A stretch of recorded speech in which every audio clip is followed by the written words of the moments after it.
When my husband, George, passed away, I truly believed my world had ended.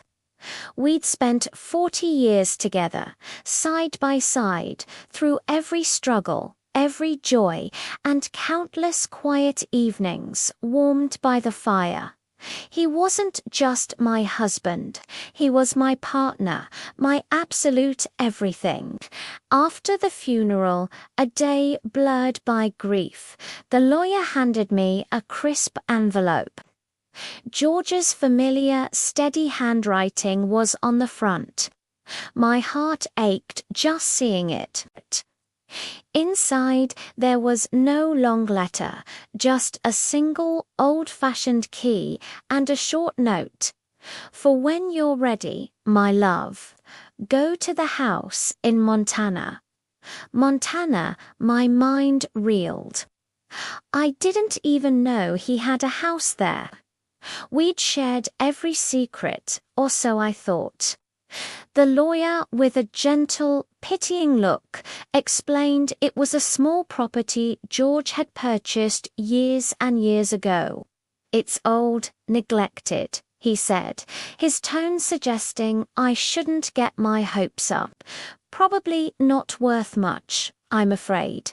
But his words barely registered.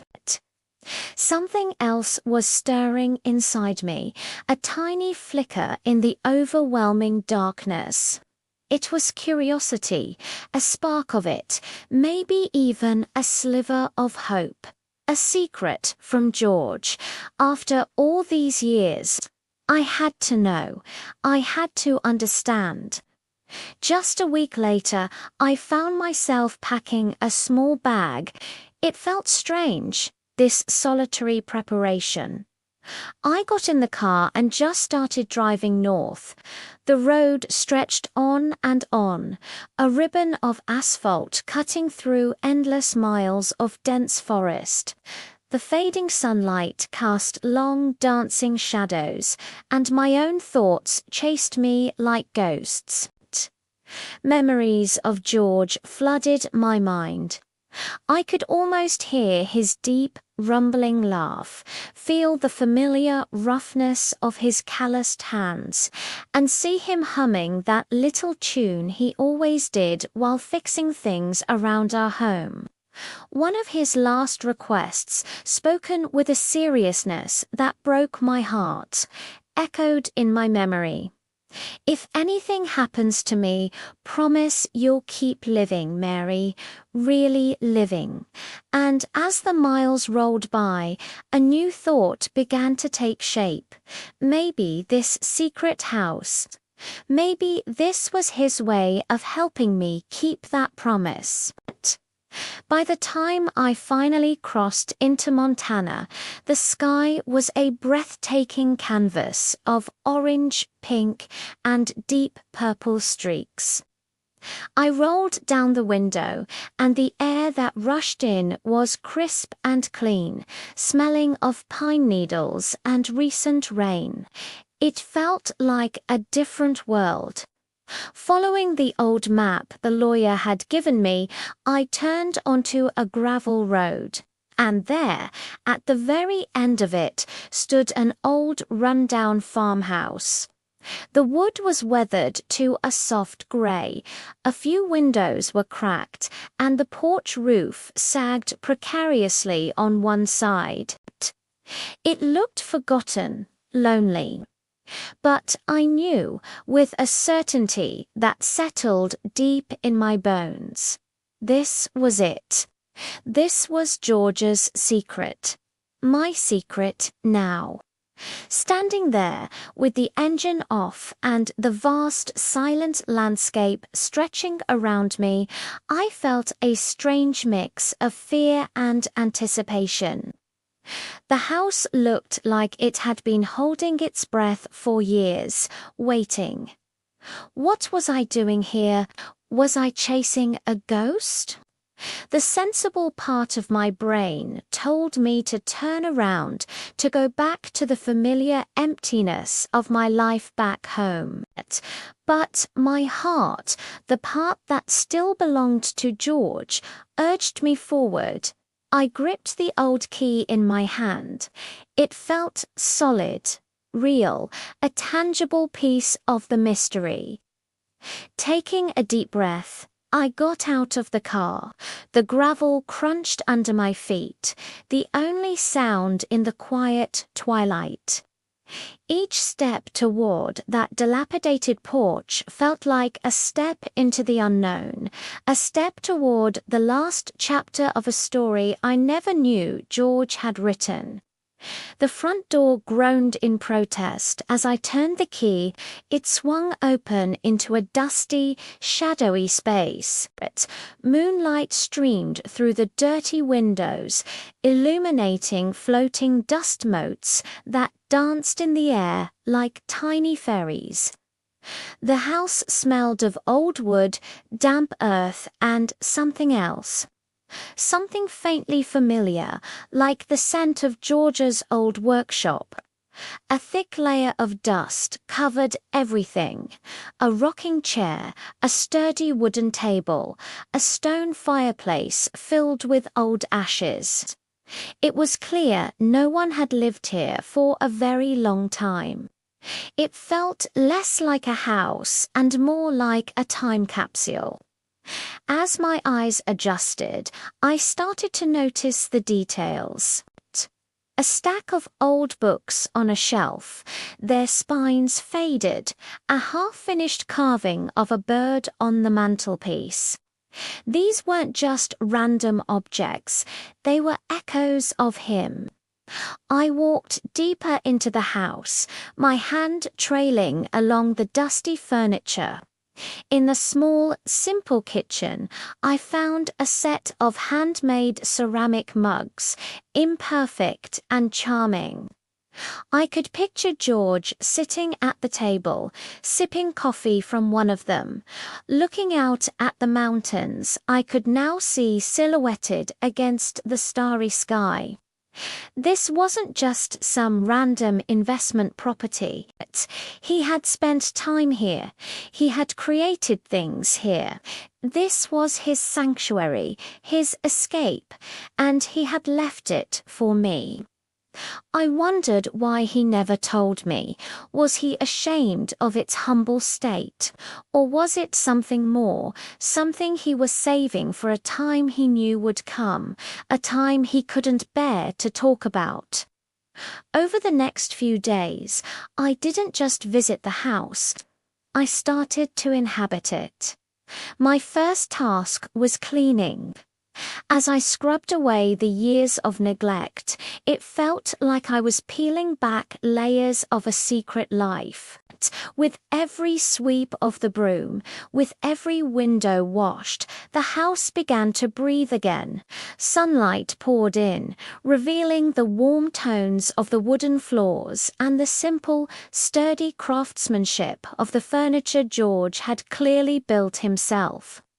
I found a toolbox in a shed out back, filled with his old, well-loved tools. I started with the porch, replacing the rotten planks, hammering in new nails. My hands, usually soft from gardening, grew calloused and sore, but I didn't mind it. With every swing of the hammer, I felt a connection to him. A sense of purpose I hadn't felt since he was gone. I was fixing his house, and in a way, I felt like I was starting to fix myself. One rainy afternoon, while clearing out a closet, I found a small wooden chest tucked away in the back. It wasn't locked. My heart pounded as I lifted the lid. Inside, nestled on a bed of faded velvet, was a collection of letters. They were all addressed to me, written in George's hand, but never sent. The first one was dated 20 years ago, right after he bought the house. He wrote about his dream of having a quiet place, a retreat from the world. He wrote about his love for the mountains, for the simplicity of this life. And he wrote about his fear of leaving me alone one day. He explained that he built this place piece by piece as a haven for me. He wanted me to have a place where I could be strong, independent, and find joy again, even without him. Tears streamed down my face as I read letter after letter. He had poured his heart, his hopes, and his unwavering love for me into these pages. He described his plans for the garden, the spot where he imagined I would plant my roses. He wrote about the hiking trails he'd discovered, hoping I would one day walk them. He wasn't keeping a secret from me. He was building a future for me. A future he wouldn't be in, but one he had crafted with all the love he possessed. The neglected old house was never about its monetary value. It was a testament to a love that transcended even death. It was his final gift, his last "I love you." I stayed in Montana. The old farmhouse is no longer run down. The porch is sturdy, the windows are clean, and a garden full of roses and vegetables now thrives where weeds once grew. I spend my mornings with a cup of coffee in one of George's handmade mugs, watching the sun rise over the mountains. I've met a few of the neighbors, kind souls who have welcomed me into their small community. I hike the trails George wrote about, feeling his presence with me in the rustle of the leaves and the whisper of the wind. I'm living just as I promised him I would. The grief for George is still there, a gentle ache in my heart, but it's no longer a crushing weight. It's woven into a new life, a life of peace, strength, and quiet joy. This house wasn't an ending. It was a new beginning, carefully planned and left for me by the man who loved me more than anything. It's my home. Thank you so much for joining me on this journey today. If this story touched your heart, please consider liking this video and subscribing to the channel for more stories of love and new beginnings. Your support means the world. See you next time. The key trembled in my hand, a small piece of metal holding a world I never knew existed. As I pushed it into the lock of the old wooden door, a strange mix of fear and curiosity washed over me. George was gone, and this house was the last mystery he had left behind. With a turn and a click, the lock gave way. The door groaned open, as if exhaling a breath held for decades, and a cloud of dust motes danced in the sliver of sunlight that pierced the gloom. The air that rushed out to greet me was thick, heavy with the scent of aged wood, forgotten dreams, and something else, something that felt hauntingly familiar. I stepped inside, my footsteps echoing in the sudden silence. Everything was draped in white sheets, ghostly figures frozen in time. A grand sofa, a tall bookshelf, a dining table where no one had dined for years. It was a perfectly preserved mausoleum of a life I'd never seen. As I moved through the hushed rooms, my fingers grazed the phantom shapes of the furniture. I imagined a life here, a family, laughter echoing off these walls, who had lived in this house that time forgot. And the most pressing question of all, why did George, my practical, predictable George, own this place. I wandered into what looked like the living room. There was an old upright piano in the corner, its keys yellowed with age. I gently lifted the cover and pressed a single key. A hollow, melancholic note hung in the air, a lonely sound in an empty house. The curtains were faded, their once vibrant patterns now just whispers of color. On the wall hung a series of black and white photographs, stark, beautiful images of mountains piercing the clouds. They were stunning, artistic, and completely unlike anything George had ever shown an interest in. This house was revealing a side of my husband I never knew, a secret self he had kept locked away. My exploration led me to the kitchen. It was a rustic space with a large farmhouse sink and simple wooden cabinets. And there, sitting squarely in the middle of a dusty kitchen table, was a small, unadorned wooden box. It drew me in, a focal point in the sea of white sheets. As I got closer, I saw a small, faded label taped to the lid. The handwriting was shaky, but unmistakable. George's hand. It read simply, "For Mary." My heart hammered against my ribs, a frantic drumbeat in the quiet room. This was it. This was the reason he'd sent me here. My hands shook as I reached for the lid, my breath catching in my throat. I lifted it slowly, almost afraid of what I would find. Inside, nestled on a bed of dried lavender, were letters. Dozens of them, tied into neat bundles with simple twine. Every single one was addressed to me in his familiar looping script. I picked up the one on top, my fingers tracing his name. The first letter began, "My dearest Mary, if you're reading this, it means I'm gone." A fresh wave of grief washed over me, hot and sharp. I had to sit down. I sank into a nearby chair, the dust puffing up around me, and continued to read. But I couldn't leave without you seeing this place, the part of me I never shared with anyone, not even you. Tears welled up, blurring his words into a watery haze. I blinked them away, desperate to understand. He wrote about finding this property decades ago, back when we were young and just starting out.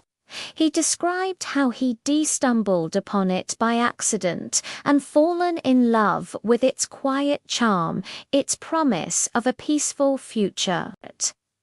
Money was tight back then, and life was a whirlwind of bills and responsibilities, so he kept it a secret. He told me how he'd come here alone on stolen weekends when he said he was on a fishing trip or helping a friend. He'd spend his time fixing a crumbling wall, planting the wildflower seeds he knew I loved, quietly, patiently building a dream for us. This house, this forgotten place, was meant to be our retirement home. The place where we would grow old together, away from the noise of the city, surrounded by the mountains he photographed. My heart ached with a profound sense of loss, not just for him, but for the future we never got to have. His health began to fail before he could finish it, before he could surprise me with the home he'd poured his heart into. His final words in that first letter shattered me. "I couldn't give you the finished home we dreamed of, Mary," he wrote. "But I could leave the dream for you to find. It's all here, all for you. I pressed the letter to my heart, the thin paper a fragile link to the man I loved, and I sobbed. I wept for the secrets he kept, for the love he showed in silence, and for the beautiful, heartbreaking gift he had left behind. In the days that followed, the house became my sanctuary. The grief was still there, a constant companion, but now it was mingled with a sense of purpose. I started cleaning, not just to clear the dust, but to uncover the man I was only just beginning to know. I swept away the cobwebs of the past and pulled back the heavy curtains, letting sunlight and fresh air flood the rooms for the first time in years. With each swipe of a cloth, with each window I unlatched, it felt like I was helping the house breathe again. And with every breath it took, it revealed more of George. Each day was a treasure hunt. I found a set of hand-carved shelves in the study, the wood smooth and warm under my fingertips. In the corner of the bedroom sat a rocking chair, sturdy and simple. I ran my hand along its curved back and knew instantly he had built it, imagining me sitting there reading a book. In the pantry, I found jars of paint, neatly labeled in his handwriting with my favorite colors: sky blue, sunflower yellow, lavender. He had been planning every detail, painting a future for us, one brushstroke at a time. This house wasn't just a building. It was a love letter written in wood and stone, a testament to a devotion so deep it had spanned decades in secret. Then, one afternoon, while cleaning a narrow hallway at the back of the house, something caught my eye. The wallpaper, a pattern of delicate vines, didn't quite line up near the corner. It was a tiny imperfection in a house filled with his careful, meticulous work. It seemed out of place. Driven by a sudden instinct, I ran my hand over the spot. It felt different. I tapped it gently with my knuckles. Hollow, a thrill, a spark of adrenaline shot through me. I pressed along the edges, feeling for a seam, a hidden latch. My fingers found a slight indentation, and when I pushed, a section of the wall clicked and swung inward, revealing a dark opening, a hidden door. My heart pounded as I pried it open. It led to a small, unfinished room, the air inside even more still and silent than the rest of the house. In the center of the room, illuminated by the light from the hallway, stood an artist's easel, and on it something was covered by a large white sheet. I approached it slowly, a sense of reverence washing over me. This felt like the heart of the secret, the final piece of the puzzle. With a trembling hand, I reached out and pulled the sheet away, and I gasped. It was a painting, a portrait of me. But it was the me of 20 years ago, with younger eyes and a smile I hadn't seen in the mirror for a long, long time. In the painting, I was standing in a field of vibrant wildflowers, the sun on my face, looking completely, utterly happy. He had captured a moment, a feeling, a version of me that I thought had been lost to time. I knelt down to see the small, elegant script at the bottom of the canvas. It read, "For the love of my life, who made every broken day whole." In that secret room, surrounded by his secret love, I finally understood. George hadn't just built a house, he had built a shrine to our life, to our love, and left it for me to find, proving that even after he was gone, his love was still making me whole. Thank you so much for joining me on this journey. If this story touched your heart, please consider liking this video and subscribing to the channel for more stories that find light in the quietest of places. See you next time.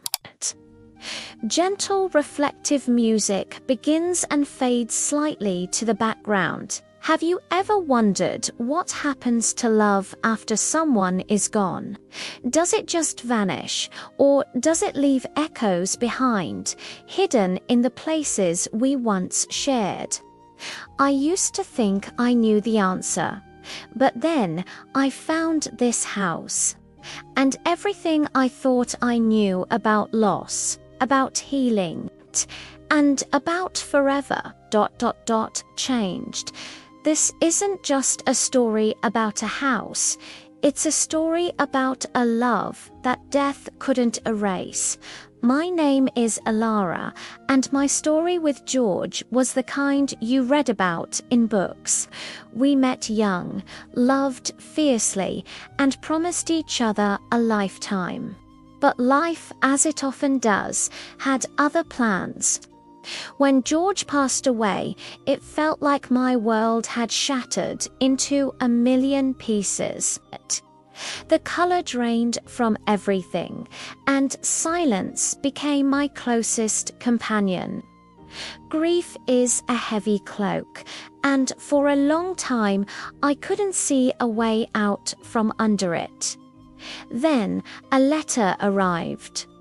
It was from a lawyer in a small town in Montana, a place I'd only ever heard George mention in passing. The letter spoke of a property, a small house he had purchased years ago, now left to me. But I was confused. We had built our life together, piece by piece, and he had never mentioned a secret house.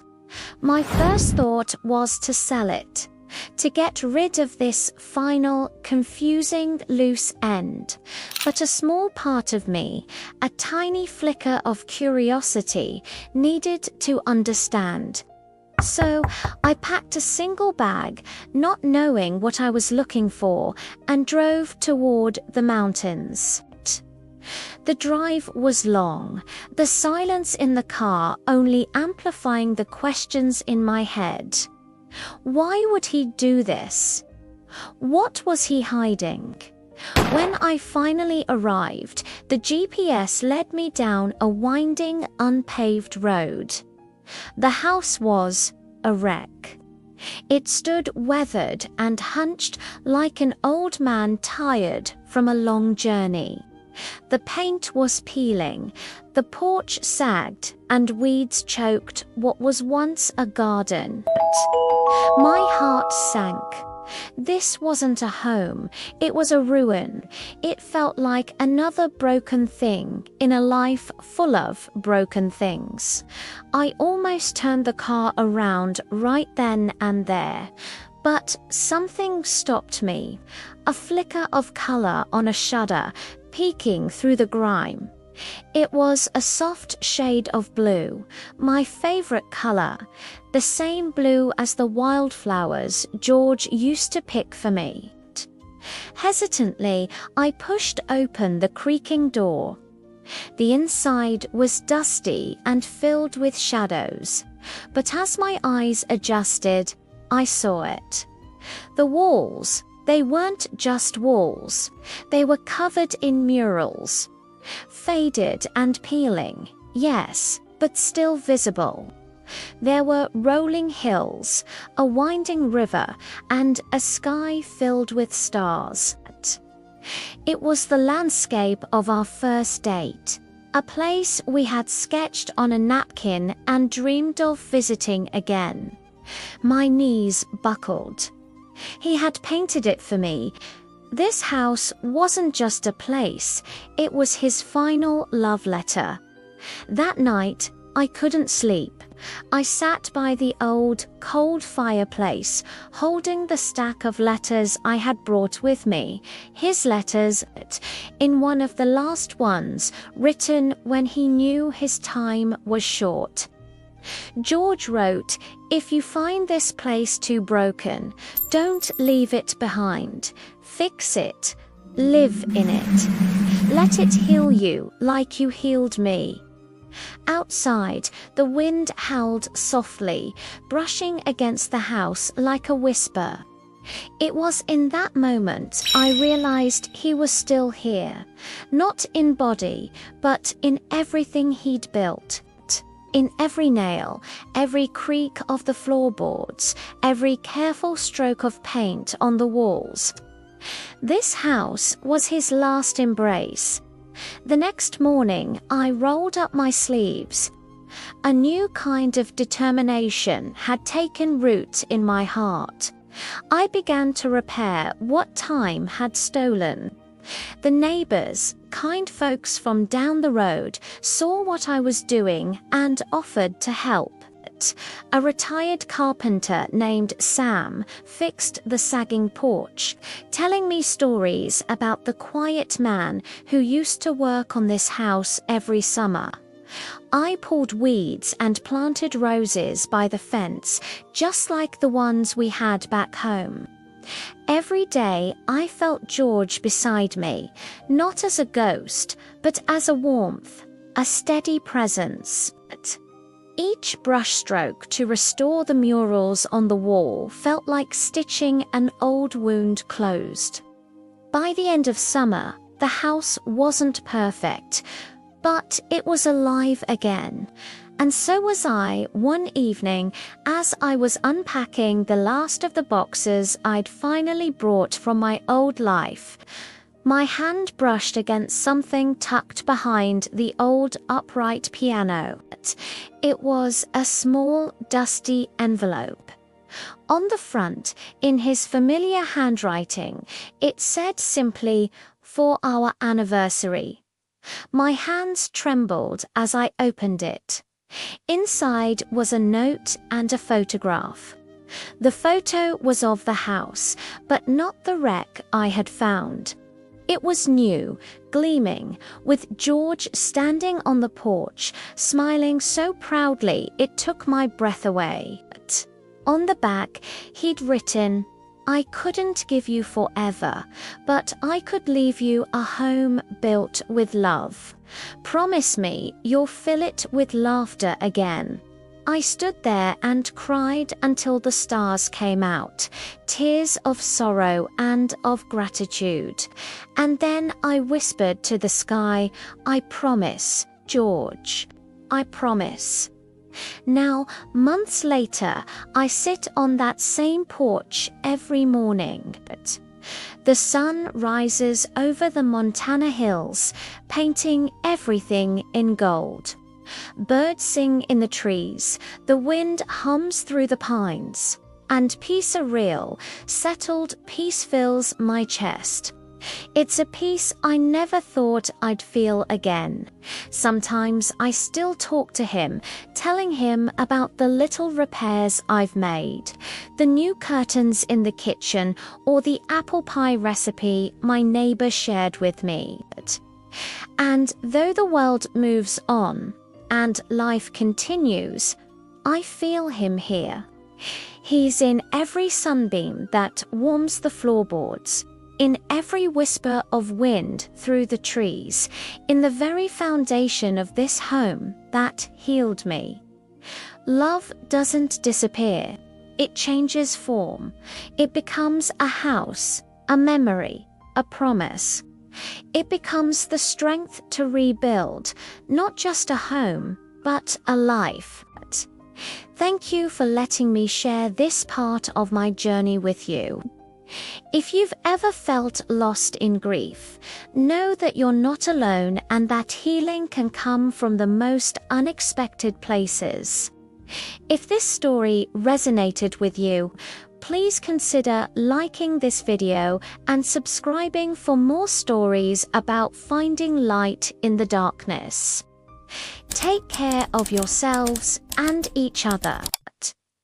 It's been a year since George passed, a year of walking through a world that felt grey.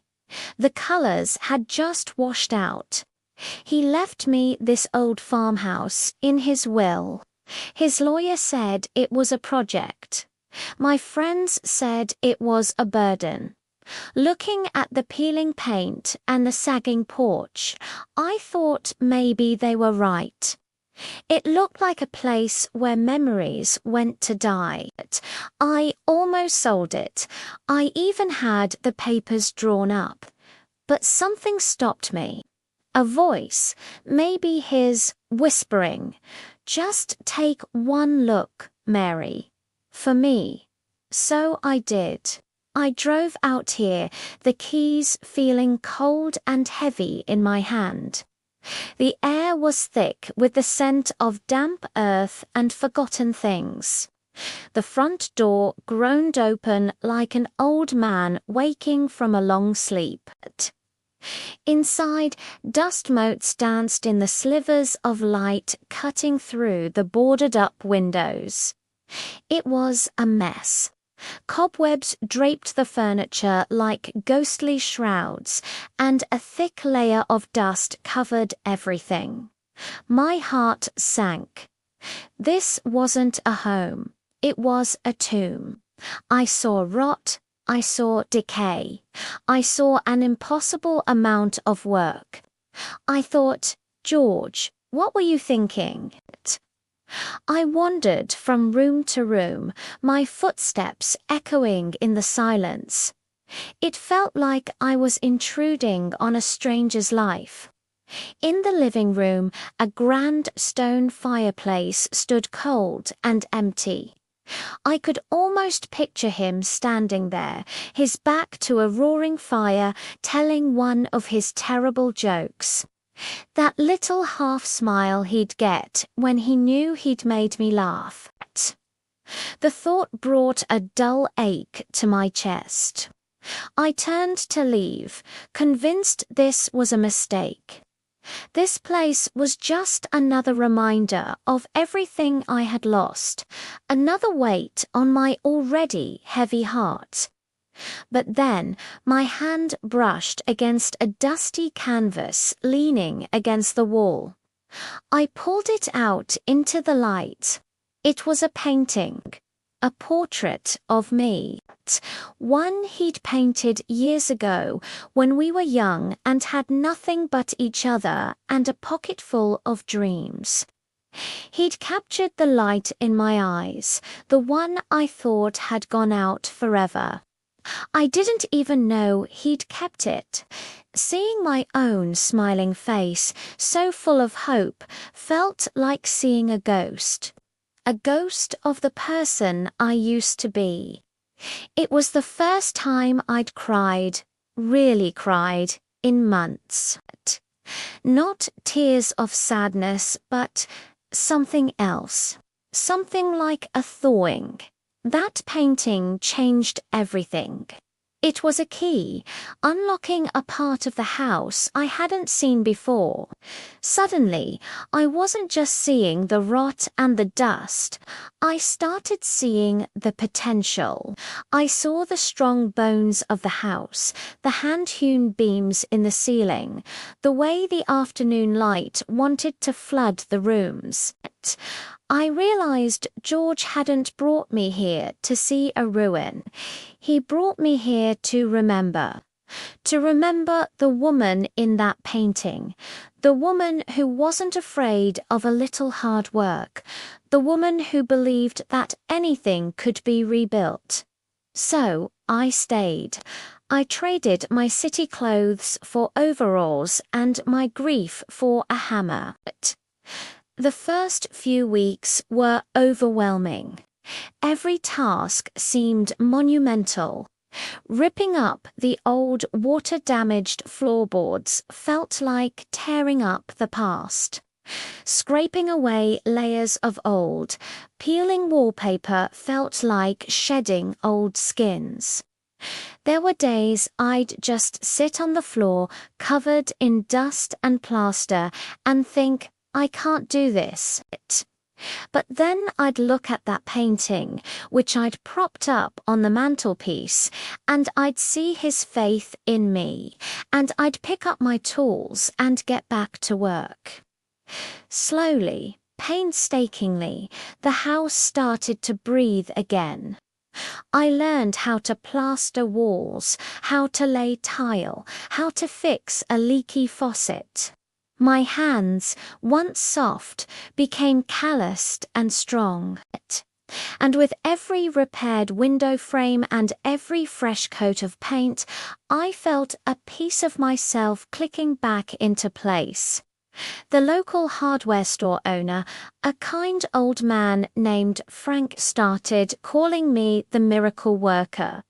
He'd give me tips and loan me tools, shaking his head and smiling, saying he hadn't seen this old place look so loved in 50 years. The house wasn't the only thing being restored. I was too. I started waking up with the sun, not with a sense of dread, but with a plan for the day.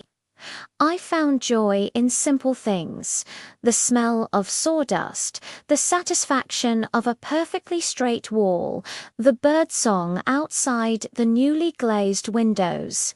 I was building more than a house. I was rebuilding a life. My life. My neighbors, who at first had watched me with cautious curiosity, started stopping by with fresh-baked bread and flowers from their gardens. We'd sit on the half-finished porch, drinking lemonade, and they'd share stories about the house, about George when he was a boy, dreaming of fixing it up one day. One evening, while clearing out the attic, I found a small wooden box tucked away under the eaves. Inside, nestled on a bed of faded velvet, was a tarnished silver locket, and inside the locket, a tiny, folded piece of paper. His familiar, slightly messy handwriting filled the small square. It said, "For my Mary. My foundation, my home. You were always the one who knew how to build things that last." I closed my fingers around that locket, the metal warm against my skin, and I finally understood he knew. He knew I'd feel lost. He knew I'd need a project big enough to lose myself in, and in doing so, find myself again.